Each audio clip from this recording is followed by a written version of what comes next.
Well, good afternoon, everyone. President Biden has consistently been clear that he will take action to defend American workers and businesses from the unfair trade practices of the People's Republic of China. Today, he is once again keeping that promise. President Biden and I both know that American workers and businesses can outcompete anyone as long as the competition is fair. But for too long, the PRC has been playing by a different set of rules with unfair and anti-competitive economic practices. Those unfair practices include forced technology transfer, including cyber hacking and cyber theft, non-market policies such as targeting industrial sectors for dominance, labor rights suppression, and weak environmental protection, and flooding markets worldwide with artificially cheap products that wipe out the competition. The president's action today is a part of his vision to rebuild our supply chains and our ability to make things in America, to lower costs, outcompete the PRC, and encourage the elimination of practices that undercut American workers and businesses. We are doing that by investing in manufacturing and clean energy here at home and raising tariffs to protect these investments. I conducted a statutory review of the PRC's forced technology transfer and other intellectual property-related practices, which were the subject of the 2018 Section 301 investigation. In that review, I found that the PRC continues to deploy these unfair trade practices, and I conveyed my findings to the President in a report which is available on the USTR website. It is clear that the previous administration's trade deal with the PRC failed to increase American exports or boost manufacturing. In fact, China's exports in some critical sectors like EVs and batteries actually increased.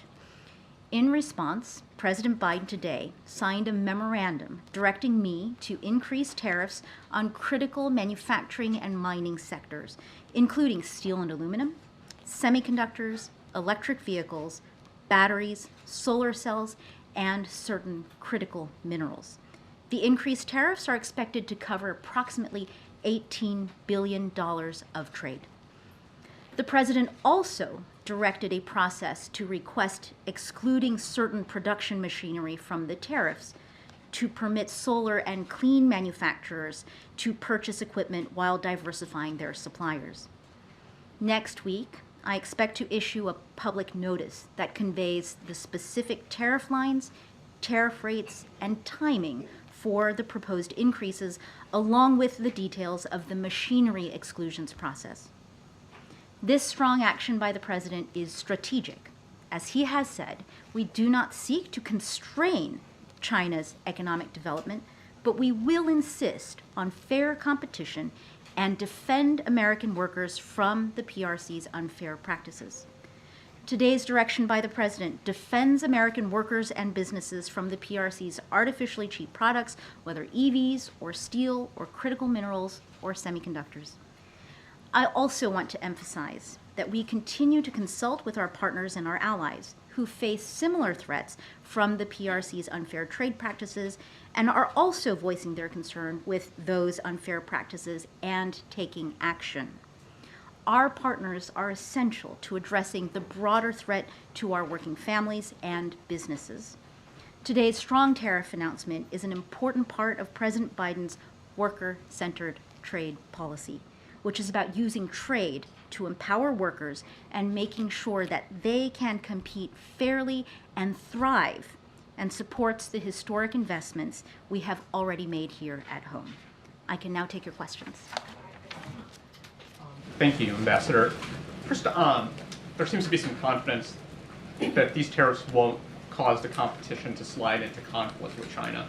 If you could just explain a little bit about why you are so confident. And then secondly, BYD is looking to build EV factories in Mexico that could flood the US market. Why isn't the administration preemptively announcing tariffs to hit these vehicles?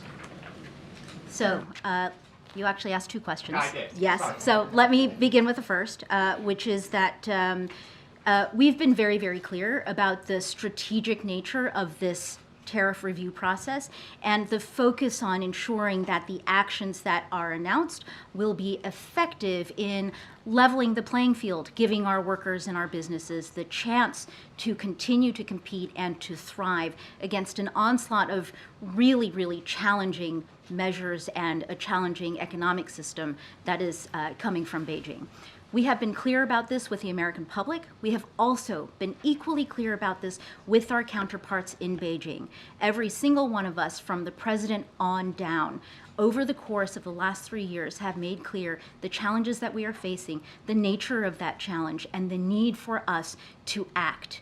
Because we know what happens if we don't act and we don't defend. We will see the same patterns repeated over and over again. So what we are doing today should by no means be a surprise to our counterparts in Beijing. We have made clear this is not about escalation. This is about the consequences of decades of economic policy and the need for the United States to defend our rights.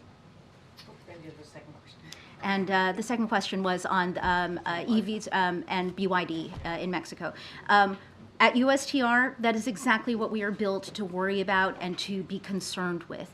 That will require a separate pathway. This is about imports from China. What you're talking about would be imports from Mexico. Equally important, something that we are talking to our industry, our workers, and our partners about. And I would just ask you to stay tuned.